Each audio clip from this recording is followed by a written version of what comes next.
नमस्कार दोस्तों, आप सभी का गुप्ता क्लासेस 24 के अपना यूट्यूब चैनल पे आप सभी का स्वागत है। आज हम लोग सीडीपी का क्वेश्चन प्रैक्टिस शीट करने जा रहे हैं, जो कि ब्रह्मास्त्र सीरीज का आज क्लास नंबर 2 है, जो कि सीटेट के लिए बहुत ही महत्वपूर्ण है।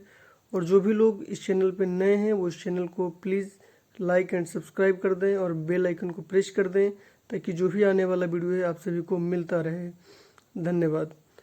आज का क्वेश्चन है कि बच्चों को आरंभिक बाल्यावस्था में विकास और अधिगम हेतु प्यार, देखभाल और बहुत से अवसर प्रदान करना चाहिए। तो बिल्कुल कथन सही है।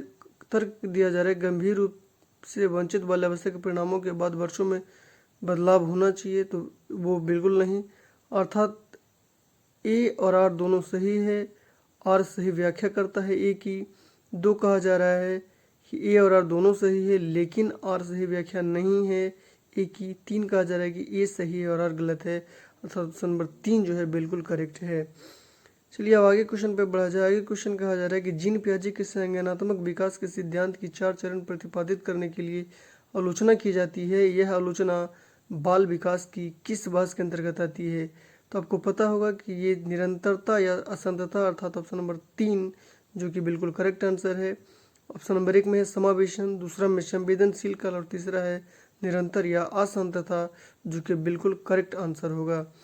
चलिए अब नेक्स्ट क्वेश्चन को देखा जाए। नेक्स्ट क्वेश्चन कहा जा रहा है कि अधिगम का वह रूप जिसमें बच्चे दूसरों की नकल करके सीखते हैं वो क्या कहलाता है? पहला सामाजिक अधिगम, दूसरा व्यवहारिक अधिगम, तीसरा अन्वेषण अधिगम, चौथा मानवतावादी अधिगम।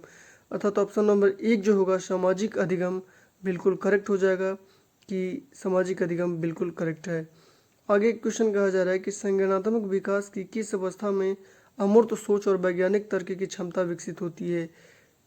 पहला कहा जा रहा है कि पूर्व संक्रियात्मक अवस्था, दूसरा है संवेदीगामक अवस्था, तीसरा है अमूर्त संक्रियात्मक अवस्था और चौथा है औपचारिक संक्रियात्मक अवस्था। तो अर्थात ऑप्शन नंबर 4 जो होगा बिल्कुल करेक्ट आंसर होगा, औपचारिक संक्रियात्मक अवस्था। आगे क्वेश्चन कहा जा रहा है कि जीन पियाजे के संज्ञानात्मक सिद्धांत में कौन सा तत्व संज्ञानात्मक विकास के लिए अनिवार्य है? पहला वातावरण का अवलोकन, दूसरा बड़ों के द्वारा पुनर्वलन, आसपास के परिवेश की सक्रिय खोजबीन, अर्थात ऑप्शन नंबर 3 जो है बिल्कुल करेक्ट है। आगे क्वेश्चन कहा जा रहा है कि कौन सी स्थिति पाठ का उचित उदाहरण है? पहला है कि सुमित अपने मित्र को अपनी उत्तर पुस्तिका उत्तरों की नकल करने के लिए देता है, दूसरा सुमित अपने मित्र को जरूरत अनुसार उचित मात्रा में प्रश्नों को हल करने में मदद करता है, तीसरा सुमित अपनी मित्र को सही प्रश्न उत्तर पुस्तिका स्वयं लिखने में मदद करता है। अर्थात ऑप्शन नंबर 2 जो होगा कि हल करने में मदद करता है, ये बिल्कुल करेक्ट होगा, अर्थात ऑप्शन नंबर 2 करेक्ट है। पाठ का मतलब होता है किसी की सहायता करना, मदद करना, अर्थात उसमें सहयोग करना, अर्थात ऑप्शन नंबर 2 जो है बिल्कुल करेक्ट है। चलिए नेक्स्ट क्वेश्चन का देखा जाए। नेक्स्ट क्वेश्चन कहा जा रहा है समीपस्थ विकास का क्षेत्र एक डैश स्थान है। पहला गतिशील, दूसरा अनम्य, तीसरा यांत्रिक और चौथा स्थिर। तो अनम्य का मतलब होता है रिजिड होना, रिजिड अर्थात जिद्दी होना, अर्थात ऑप्शन नंबर 1 जो है गतिशील बिल्कुल करेक्ट आंसर है। नेक्स्ट क्वेश्चन पे बढ़ा जाए। क्वेश्चन कहा जा रहा है कि निम्न में से कौन सा कथन लॉरेंस कोहलवर के नैतिक विकास के सिद्धांत को पुष्टि करता है? तो कोहलबर्ग के सिद्धांत में चरण सुपरिभाषित और सुस्पष्ट हैं। पहला, कोहलबर्ग का नैतिक विवेचना पर प्रस्ताव स्त्रियों की नैतिक परिपक्वता का कम आकलन करता है। कोहलबर्ग के सिद्धांत की चरण पियाजे द्वारा संज्ञानात्मक विकास के वर्णों के क्रम को लक्षण को चित्रित करता है। आपको पता होगा कि जो ऑप्शन नंबर 2 है कि कोहलबर्ग का नैतिक विवेचन पर प्रस्ताव स्त्रियों की नैतिक परिपक्वता का कम आकलन करता है, वो बिल्कुल करेक्ट आंसर हो जाएगा। आगे क्वेश्चन कहा जा रहा है कि बाल केंद्रित शिक्षण शास्त्र। बाल केंद्रित शिक्षण शास्त्र पहला विविधतापूर्ण शिक्षण शास्त्रीय विधियां समाहित करता है, दूसरा प्रजातांत्रिक कक्षा प्रक्रियाओं को समुन्नत करता है, तीसरा बच्चों के मनोवैज्ञानिक विकास का ध्यान रखता है और चौथा है कि अध्यापकों की सत्ता को प्राथमिकता देता है। अर्थात इसमें एक स्टेटमेंट सही है, 2 सही है और 3 भी स्टेटमेंट सही है, 4 नहीं होगा। अर्थात आपका ऑप्शन जो होगा 1, 2 और 3 होगा, अर्थात ऑप्शन नंबर 4 में देखिए तो 1, 2, 3 है, जो कि बिल्कुल ऑप्शन नंबर 4 बिल्कुल करेक्ट आंसर है। चलिए अब नेक्स्ट क्वेश्चन पे आगे बढ़ा जाए। आगे क्वेश्चन कहा जा रहा है कि एक माध्यमिक कक्षा में जेंडर अलगाव आधारित बैठने की व्यवस्था तथा सख्त जेंडर आधारित अधिगम क्रियाकलाप पहला, जेंडर की समानता को बढ़ावा देंगे। दूसरा, जेंडर समता को सुसाधित करेंगे। तीसरा, जेंडर रूढ़िवादिता बढ़ाएंगे। चौथा है कि जेंडर रूढ़िवादिता में लचीलेपन को प्रोत्साहित करेंगे। अर्थात ऑप्शन नंबर 3 जो होगा कि जेंडर रूढ़िवादिता बढ़ाएंगे, ये बिल्कुल करेक्ट हो जाएगा। जैसे कि जहाँ पे अलगाव कीजिएगा तो वहाँ पे जेंडर रूढ़िवादिता आ जाएगा। आगे क्वेश्चन कहा जा रहा है कि बुद्धिमत्ता को मापने के लिए बुद्धिलब्धि परीक्षाओं का या के प्रयोग। पहला, वैध है क्योंकि यह बुद्धिमत्ता की शुद्धता से संभावित करता है। दूसरा, की आलोचना की गई क्योंकि यह परीक्षाओं में सांस्कृतिक पक्षपात झलकता है। तीसरा, विद्यार्थियों की उनकी शिक्षणीयता के लिए स्पष्ट वर्गों और श्रेणियों में भेद करने में सहायक है। चौथा, अध्यापकों को विद्यार्थियों के अकादमिक प्रदर्शन और सफलता को संभावित करने में मदद करता है। अर्थात ऑप्शन नंबर 2 जो होगा बिल्कुल करेक्ट हो जाएगा। आगे क्वेश्चन कहा जा रहा है कि राष्ट्रीय शिक्षा नीति अर्थात नेशनल एजुकेशन पॉलिसी NEP 2020 के अनुसार विद्यार्थी के किन आयामों की प्रगति व अद्वितीयता को शामिल करना चाहिए। पहला, संज्ञानात्मक सामाजिक आध्यात्मिक। दूसरा, संज्ञानात्मक भौतिक। तीसरा, संज्ञानात्मक भावात्मक मनोगत्यात्मक। और चौथा है भौतिक क्रियात्मक मनोवैज्ञानिक। अर्थात ऑप्शन नंबर 3 जो होगा संज्ञानात्मक भावात्मक मनोगत्यात्मक बिल्कुल करेक्ट आंसर होगा। आगे क्वेश्चन कहा जा रहा है कि निम्न में से कौन से प्रश्न आलोचनात्मक सोच का मूल्यांकन नहीं करेंगे। आलोचनात्मक सोच का मूल्यांकन नहीं करेंगे। पहला कह रहा है कि समीकरण 2x = 12 में x का मान अर्थात सिंपल है कि x = 6 आएगा। दूसरा कह रहा है कि प्रदूषण के बढ़ते स्तर का कारण सोचिए और उनके संभावित समाधान ढूंढिए। अर्थात ऑप्शन नंबर 1 जो होगा बिल्कुल करेक्ट आंसर होगा क्योंकि उसमें ज़्यादा माइंड नहीं लगाना पड़ रहा है, अर्थात उसमें आलोचना वाली कोई बात नहीं है। अर्थात ऑप्शन नंबर 1 बिल्कुल करेक्ट है। आगे कहा जा रहा है कि अपनी कक्षा की व्यक्तिगत विभिन्नताओं को संबोधित करने के लिए एक अध्यापिका को क्या करना चाहिए। कक्षा के सभी अधिगमकर्ताओं की आर्थिक पृष्ठभूमि और जाति की ओर इशारा करना। दूसरा कह रहा है कि अधिगमकर्ता को अपने अनुभव साझा करने के लिए मौका देना और उन्हें महत्व देना। तीसरा, जानबूझकर विविध संस्कृति परिप्रेक्ष्य को कक्षा में बहिष्कार करके। अर्थात आपका ऑप्शन जो स्टेटमेंट 1 और 2 है बिल्कुल करेक्ट है। अर्थात ऑप्शन नंबर 1 जो होगा बिल्कुल करेक्ट आंसर होगा। चलिए नेक्स्ट क्वेश्चन को देखा जाए। नेक्स्ट क्वेश्चन कहा जा रहा है कि सुविधा विहीन समुदाय में आने वाले विद्यार्थियों के अधिगम को सुसाधित कैसे किया जा सकता है। उन्हें घर पर ट्यूशन रखने के लिए कहकर। दूसरा, उन्हें बहुत से प्रत्यास्मरण आधारित कार्यपत्र देकर।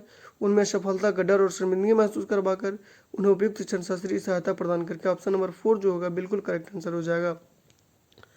आगे क्वेश्चन कहा जा रहा है कि प्रतिभाशाली विद्यार्थियों के क्या विलक्षण है। पहला, समकक्षियों की तुलना में उच्च सामाजिक कौशल व परिपक्वता। दूसरा, कार्यों को करने में धीरज की कमी। तीसरा, कौतूहल व जिज्ञासा। जो ऑप्शन नंबर 3 है बिल्कुल करेक्ट आंसर हो जाएगा। प्रतिभाशाली छात्र के अंतर्गत यह विलक्षण पाया जाता है। आगे कहा जा रहा है कि अधिगम कठिनाई महसूस करने वाले अधिगमकर्ताओं के लिए विशिष्ट विद्यालयों में विशिष्ट शिक्षा। पहला, वांछनीय नहीं क्योंकि यह अधिगमकर्ताओं के लिए बेहद प्रतिबंधक है। अर्थात ऑप्शन नंबर 1 जो होगा बिल्कुल करेक्ट होगा। और 2 कहा जा रहा है कि वांछनीय है ताकि अधिगम कठिनाई वाले अधिगमकर्ताओं को बाकी विद्यार्थियों से पृथक किया जा सके। तो पृथक करना कहीं ना कहीं नेगेटिव सेंस देता है, तो सीटेट में गलत माना जाता है। ऑप्शन नंबर 2 नहीं होगा। तीसरा में यदि देखा जाए आपको कीवर्ड केवल आजीविका शिक्षा के बारे में बोल रहा है तो बिल्कुल नहीं। अर्थात ऑप्शन नंबर 1 जो होगा बिल्कुल करेक्ट आंसर होगा। आगे क्वेश्चन कहा जा रहा है कि अत्यधिक शारीरिक हरकतें, ध्यान न केंद्रित कर पाना और अविकलशीलता किसकी अभिलक्षण है। पहला, अवधान न्यूनता, अतिक्रियाशीलता विकार। ऑप्शन नंबर 1 जो होगा बिल्कुल करेक्ट आंसर हो जाएगा। आगे क्वेश्चन कहा जा रहा है कि निम्न में से कौन सा कथन समावेशन के बारे में सही नहीं है। सही नहीं है तो समावेशन का अर्थ शिक्षार्थियों के लिए कार्यकलाप और अनुभवों को व्यू रचना में बीच बीच में चयन करना और विकल्प प्रदान करना। गलत। 2 कह रहा है कि समावेशन में सभी शिक्षार्थियों को मानकीय स्तरीय को अधिरोपित करने के लिए स्वीकृत किया जा सकता है। गलत। ये कहा जा रहा है कि समावेशन में शिक्षार्थियों को कि उनकी अकादमिक योग्यताओं के आधार पर वर्गीकृत और नामीकृत करना सम्मिलित है। ये जो होगा ऑप्शन नंबर 3 बिल्कुल करेक्ट आंसर होगा इस क्वेश्चन का। चलिए अब आगे क्वेश्चन देखा जाए। आगे क्वेश्चन कहा जा रहा है कि दृष्टिबाधित अधिगमकर्ताओं को साथ काम करते हुए एक अध्यापक को क्या रूपांतर करना चाहिए। पहला, उपयुक्त विरामों के साथ स्पष्ट रूप से जोर से बोलना, सही है।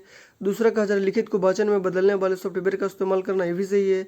तीसरा कह रहा है कि विविध तरह के रंगीन कार्यपत्रों का इस्तेमाल करना, गलत।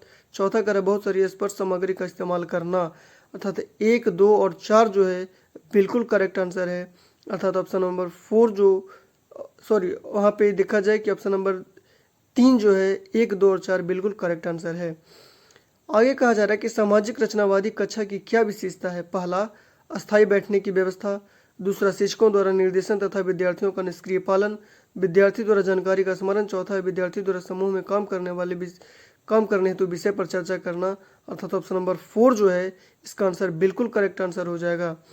चलिए अब आगे क्वेश्चन पे आगे बढ़ते हैं। आगे क्वेश्चन कहा जा रहा है कि कक्षा में समझ न बना पाने के सतत अनुभवों और सीख न पाने की असमर्थता व निष्पादन न कर पाने के लिए स्वयं को उत्तरदायी या दोषी ठहराने का क्या संभावित परिणाम हो सकता है।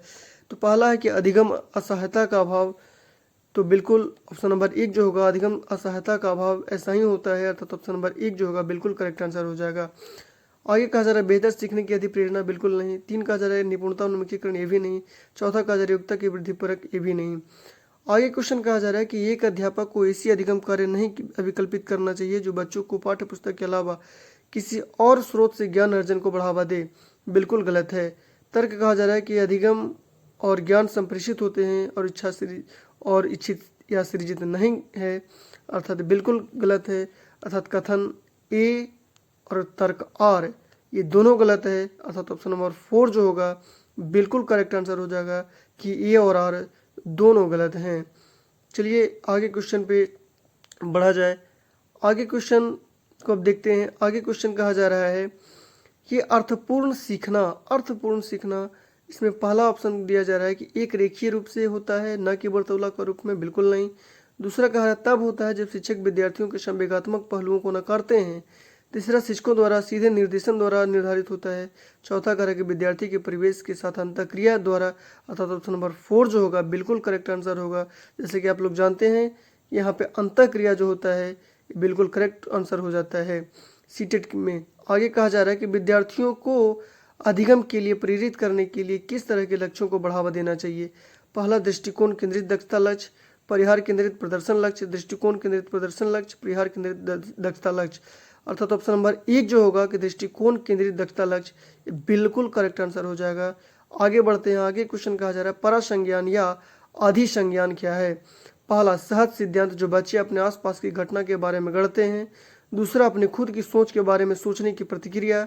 तीसरा, नई जानकारी को समायोजित करने के लिए मौजूदा स्कीमा में रूपांतरण। चौथा है विभिन्न उप संरचनाओं का दृश्य व वर्गीकृत निरूपण। तो यहाँ हो जाएगा ऑप्शन नंबर 2 बिल्कुल करेक्ट आंसर हो जाएगा, अपनी खुद की सोच के बारे में सोचने की प्रतिक्रिया। आगे क्वेश्चन कहा जा रहा है प्रभावशाली अध्यापन के लिए क्या जरूरी है। पहले, तथ्यों के पुनरुत्पादन पर बल देना। दूसरा कहा जा रहा है केवल पाठ्य पुस्तक को ही ज्ञान का स्रोत मानने पर बल देना।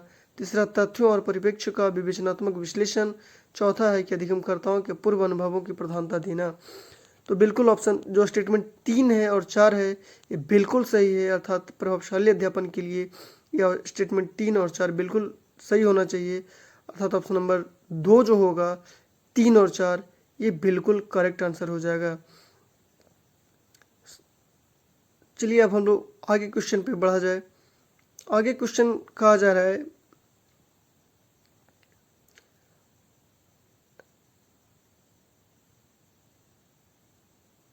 आगे क्वेश्चन कहा जा रहा है